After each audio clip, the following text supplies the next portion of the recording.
ඔය බර අඩු වෙනවයි කියලා ව්‍යායාම කරන්න ගිහලා ජිම් වල සමහර අය කියනවා මේ මගේ බර අඩු වුණා කිලෝ 5 අඩු වුණා 10 අඩු වුණා 12ක් අඩු වුණානේ සතියක් යද්දි කියලා. ඒ අඩු උනේ ඇත්තටම ෆැට් එක නෙමෙයි. ඒ අඩු උනේ ඔයාගේ ඇඟේ තිබ්බ වතුර අපි දන්න 70%කට වඩා වතුර තියෙන අපේ ඇඟේ. ඒතකොට ඔයා දුවද්දි මහන්සියදී මේ දාඩිය දාද්දි තාපේ විදිහටත් කොහොමත් ශරීරයෙන් වතුර පිටත් වෙනවා. ඒක තමයි ඔයාගේ ඉක්මනට අඩු වෙන්නේ. එතකොට ඒක ගැන හිතලා සන්තෝෂ වෙන්න බෑ. මොකද ඒක සන්තෝෂ වෙන්න කාරණාවක් නෙමෙයි. අපිට වතුර ඕන ඇඟට. ඒතකොට ඕගොල්ලෝ හොඳට වතුර බොන්නත් ඕන, ඇවිල්ලත් වතුර බොන්න ඕන. ඒ වගේම මේ ෆැට් ලොස් වෙනවා. ඒ කියන්නේ මේද දහනය වෙනවා කියන එක එහෙම වෙන්නේ නෑ. අපි මේ කෑම කකා මේද දහනයක් කරගන්න හරිය අමාරුයි. ඒකයි කෑම පාලනයකට ගිහිලා මේද දහනයක් කරගන්න ඕන. නැතුව මේදේ කියන එක අඩු වෙන්නේ අපි බලපුවම ක්‍රියේටින් ෆොස්ෆේට් එතකොට රුධිරගත සීනි ග්ලයිකෝජන් ඊට පස්සේ පේශීවල තියෙන ප්‍රෝටීන වලිනුත් ප්‍රමාණයක් ගන්නවා ආහාර නැතුව ගියොත් ඒකයි අර පොඩ්ඩක් පේශිය අඩු වෙන්නේ මාංශ පේශිය පොඩ්ඩක් අඩු වෙන්නේ ඒකයි ඊළඟට තමයි ෆැක්ට් එක මේද දහනේ ඒ මේද දහනේට එන්න ස්ටෙප් කීයක් එන්න ඕනද ATP රසායනිකය පාවිච්චි වෙනවා ඊළඟට ක්‍රියේටින් ෆොස්ෆේට් තියෙන සෛලවල තියෙන ඒ ටික පාවිච්චි වෙනවා පොඩි කාලයකදී ඊළඟට රුධිරගත සීනි වලින් ග්ලූකෝස් වලින් ඊළඟට තැම්පත් කරපු ග්ලයිකෝජන් වලින් ඊළඟට ෆැට් එකට අත ගහන්න යතාම ඊළඟට එයා කරන්නේ මාංශ පේශී වල තියෙන ප්‍රෝටීන ඒ කියන්නේ ප්‍රෝටීන වලින් යම්කිසි ප්‍රමාණයක් එයා කඩලා ගන්නවා ශක්තිය විදියට. ඔක්කොම ගන්නෑ යම්කිසි ප්‍රමාණයක් ගන්නවා ඊළඟට එයා ඒක නවත්තලා ෆැට් එක මේ දම්ල දිය කරලා ගන්න යනවා. ඒතර මේ දම්ලේ ග්ලිසරල් කාණ්ඩය අයින් වෙලා ඒ ක්‍රියාව සිද්ධ වෙනවා. ඒක එච්චර දුරට ඔයගලන්ට කියන්න ඕනේ නැහැ. මේ දම්ල ඊළඟට තමයි ගන්න. එතකොට ස්ටෙප් කීයක් පහු කරන් එන්න ඕනද මේද දහනයකදී කියන එක දැන් ඔයගලන්ට තේරෙනවා නේද? එතකොට ව්‍යායාම කරද්දී ඔයගලන්ට මහන්සි දැනෙනවා වතුර තිබහ එනවා මේ වගේ දේවල් එනවනේ. එතකොට ඔයගලන්ට මේ විටමින් වර්ග විටමින් කියන එක දැන් විටමින් D3 දහනය වෙනවා ඉන්ධනයක් විදිහට කියන එක ඔයගොල්ලෝ සමහර අය දන්නවා. Vitamin D3 ඕනමයි.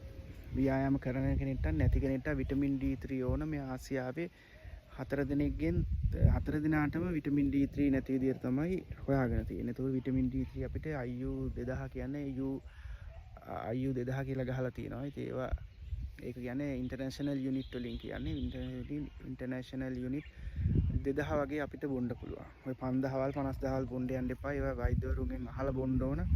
මොකද විටමින් D පරීක්ෂණය කරලා බොන්න ඕන. අනිත් දේ ඔය කියන දේවල් මේ විදිහට බොන්න යන්න එපා. අමාරු වැටෙන්න වෙන්නේ අන්තිමේදී ඔයාටමයි. 2000 වගේ බොන්න පුළුවන්. මොකද 1000ක් විතර දවසට අවශ්‍ය වෙනවා. මේ රටේ ඉතින් 2000ක් ප්‍රශ්නයක් නැහැ. ඒතකොට විටමින් වර්ග ගන්න විටමින් වර්ග ඔයා ව්‍යායාම කරද්දී ඔයාගේ රුධිරගත සීනි මට්ටම වියදම් වෙනවා ග්ලයිකෝජන් පාවිච්චි වෙනවා ඒ වගේම විටමින් වර්ගත් දහනය වෙනවා. එහෙම දෙයක් තියෙනවා. විටමින් වර්ගත් අඩු වෙනවා. ඒවා තියෙන්නේ නැහැ. ඒවත් අඩු වෙනවා. හැමදේම අඩු වෙනවා.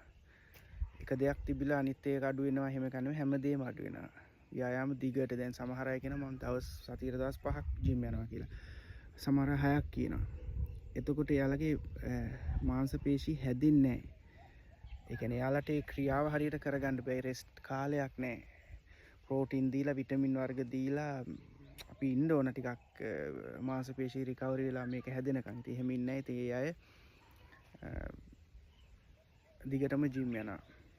ඉතින් ඒක ක්‍රමේ හරියන්නේ නැහැ. හොඳම ක්‍රමේ ශරීරයේ සියලුම මාංශ පේශීන් වලට ව්‍යායාම කරලා දවස් 2ක් 3ක් ඇතුළත දවස් 2ක් දවසකට වඩා දවස් 3කට වඩා යන්නේ නැතුව ඒක රෙස්ට් එකක් දවස් 2ක් හොඳයි 3ක් හොඳටම හොඳයි 3න් පස්සේ ඉන්න එපා පැය 72කින් පස්සේ ආයි ව්‍යායාම පළවෙනි විදිහටම පටන් ගන්න ඕන. අන්න එහෙම කරලා බලන්න මාස 6ක් 7ක් ඇදුවාලගේ මාංශ පේශි ස්කන්ධේ වැඩි වෙනවා. ඒ ස්කන්ධේ වැඩි වෙන්න ඒව රිපෙයාර් වෙලා හැදෙන්න කාලයක් තියෙනවා.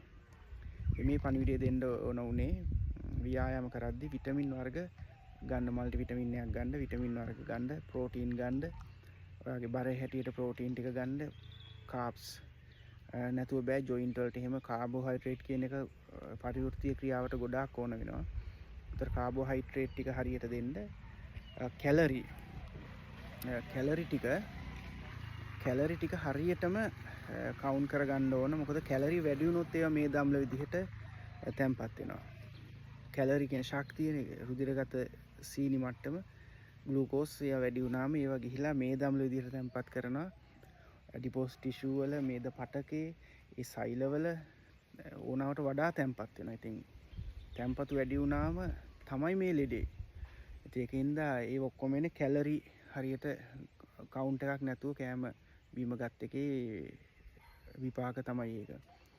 ඉතින් එතකොට ලෙඩ හැදෙනවා, සීනි කියන රෝගේ හැදෙනවා, කොලෙස්ටරෝල් හැදෙනවා. ඔය ඔක්කොම අනවශ්‍ය අතිරික්ත ශක්තියින් තමයි.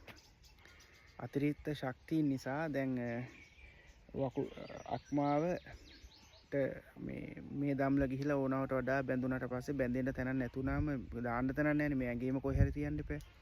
එතකොට සෛලවල බැඳුනම සෛල වටා බැඳෙනවා. සෛල ප්ලාස්මේ වටා මේද බැඳෙනවා. එතකොට ඒ අක්මාව ටික කාලෙකින් සිරෝසිස් තත්ත්වයට එනවා. එතකොට අග්න්‍යාසයත් ඒ විදිහම තමයි. අග්න්‍යාසය අස්සටත් ෆැට් එක රිංගලා අග්න්‍යාසයේ බීටා සෛල, ඇල්ෆා සෛල මේ කියන සෛල වටේ මෙහෙම බැඳුනට පස්සේ ඊට පස්සේ ඒවා වැඩ කරන්නේ නැතුව ගියා තමයි ඉන්සුලින් එන්නේ නැහැ කියලා කියන්නේ. එතකොට මේ දම්ල දිය කරලා ගියත් සමහර විට ආයි ඉන්සුලින් තිබ්බ තත්ත්වෙටම එන්නේ නැති වෙයි. සමහර විට එන්නේ නැති වෙයි. ඉතින් සෛල නැවත නිර්මාණයක් සිද්ධ වුණොත්නේ එන්නේ.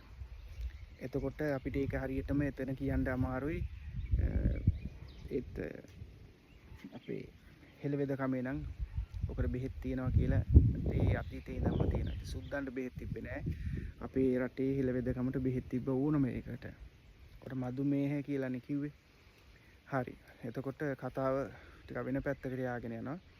ඉතින් ඕගොල්ලෝ ව්‍යායාම කරද්දී විටමින් වර්ග, ප්‍රෝටීන් ටික, khනිජ ලවණ, හරියට කාබ්ස් ටික කැලරි කවුන්ට් කරලා ඔයගොල්ලෝ දන්නේ නැත්නම් පෝෂණ වේදිකෙක් හම්බ වෙන්න මේ විදිහට පිළිවෙලකට ගියොත් ඉස්සරහට රෝගයක් නැතුව ජීවත් වෙන්න ඔයගලන්ට පුළුවන් වෙනවා. ඉතින් මේක ඕන අයට යවන්න, සබ්ස්ක්‍රයිබ් කරපු නැති අය ඉන්නවනේ ඒවත් කරගෙන මේක අවශ්‍ය අයට යවන්න. බොහොම ස්තුතියි.